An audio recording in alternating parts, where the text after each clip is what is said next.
So, yeah, we have a program here and it does awesome things. But we have a problem actually.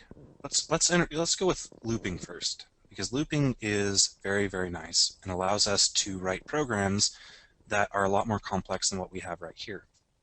If I hit F5, we have a problem. It says Blair is not a number, read the instructions. And then the program quits. The end. That's not a very good user experience for whoever's using your program. What we need to do is we need to find a way to run this code over and over and over again until we decide it is time to leave the program. So what we're going to do is we're going to introduce a new construct called while loops. I'm going to introduce the infinite loop first, because it's the simplest loop to understand.